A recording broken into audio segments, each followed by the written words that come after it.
आहेत आरूच्या आत्या आणि मागे आहेत माझ्या सासूबाई. तर आम्ही एवढे सर्वजण आलो होतो आळंदीला. हे रक्षाबंधनसाठी आले होते. तर मग आम्ही आळंदीला जायचं ठरवलं आणि आज एकादश पण होती आणि दहीहंडी पण होती ना, त्या निमित्ताने आम्ही आलो. तर गर्दी पण भरपूर होती. तुम्ही व्हिडिओ शेवटपर्यंत पहा म्हणजे समजेल तुम्हाला. तर आता आम्ही इंद्रायणी नदीकडे चाललेलो आहोत. रिक्षा पार्किंगला लावली.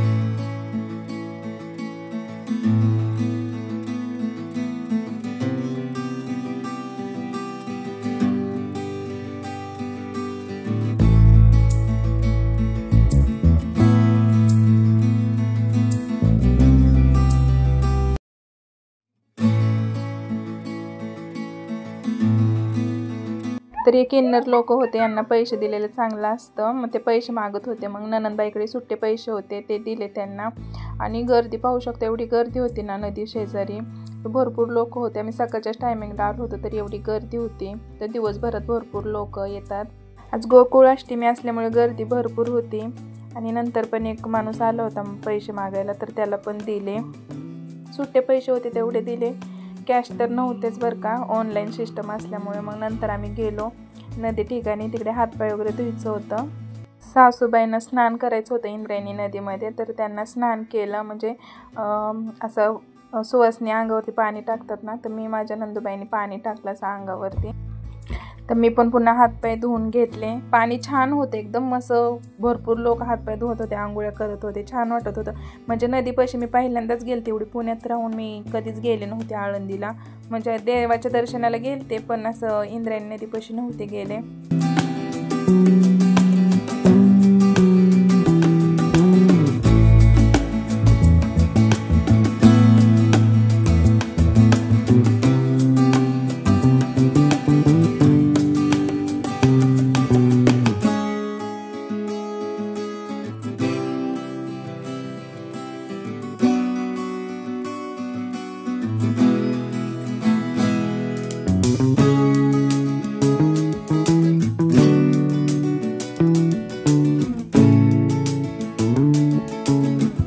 आता गर्दी पाहू शकता, एवढी गर्दी झाली. आयुषची मध्ये चाललं होतं आणि हे होते वासुदेव. ते त्यांना पैसे दिले ना, ते काहीतरी मंत्र बोलत होते.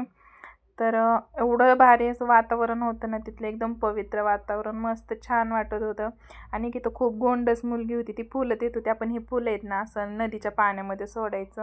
एवढं छान वाटत होतं ना त्या मुलीला पाहून. त्या मुलीकडनं दिवे घेतले आणि असं नदीमध्ये सोडले. तर असं प्रत्येक जणच करत होतं. खूप छान वाटत होतं. असं एकदम प्रसन्न वाटत होतं आणि एकदम तिथलं वातावरण आणि खूप असं पवित्र होतं. आणि पाण्याशेजारी पण असं खूप छान वाटत होतं की तिथंच असं खूप थांबू वाटत होतं. मग त्याच्यानंतर हे दिवे सोडल्यानंतर मी नमस्कार केला देवाला आणि त्याच्यानंतर आम्ही गेलो माऊलीच्या दर्शनासाठी.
तर जन्माष्टमीमुळे खूप छान अशी सजावट केली होती. असे झुंबर पण होते आणि फुलांचं खूप छान असं डेकोरेशन केलेलं होतं. आणि गर्दी पाहू शकता, भरपूर गर्दी होती.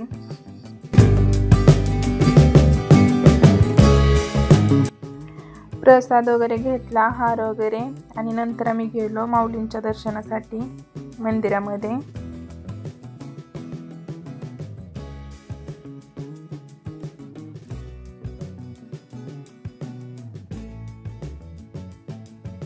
तर आतमध्ये कीर्तन पण चालू होतं आणि भरपूर लोक बसले होते कीर्तन ऐकण्यासाठी.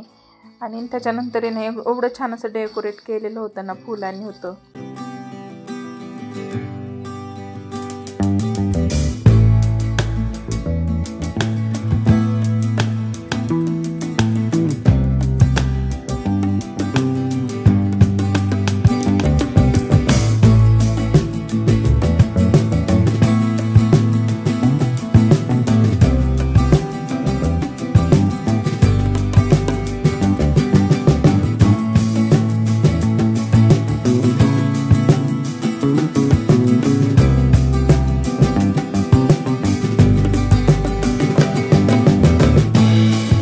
तर एवढी गर्दी होती ना माऊलींच्या दर्शनासाठी, तर एवढं खूप लांबपर्यंत रांगा लागल्या होत्या. आम्हाला दर्शन दिवसभर थांबलं असतं तरी दर्शन झालं नसतं.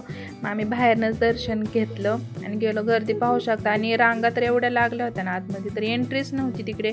बाहेरनं पण दर्शन घ्यायला एवढी गर्दी होती. तर आम्ही मूक दर्शन घेतलं आणि खूप छान वाटत होतं. म्हणजे साक्षात ज्ञानेश्वर माऊली समोरच दिसत होते.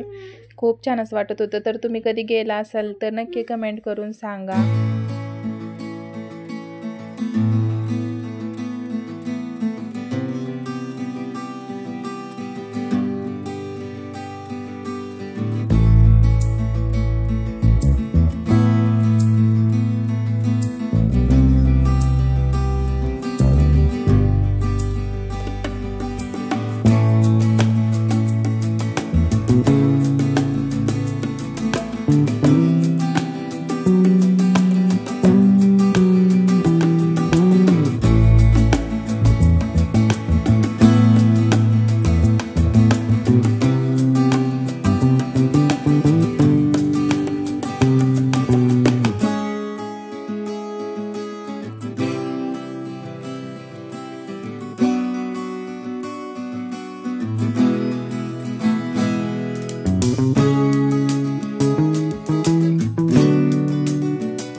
तर त्यानंतर आम्ही निघालो आणि खेळणी पाहून आरुने खूप हट्ट केला खेळणी घ्यायची म्हणून. मग तिला एक खेळणं घेतलं आणि नंतर आम्ही आलोत घरी. तर व्हिडिओ कसा वाटला नक्की लाईक कमेंट शेअर करा आणि आपण भेटू आता नेक्स्ट व्हिडिओमध्ये. Bye bye.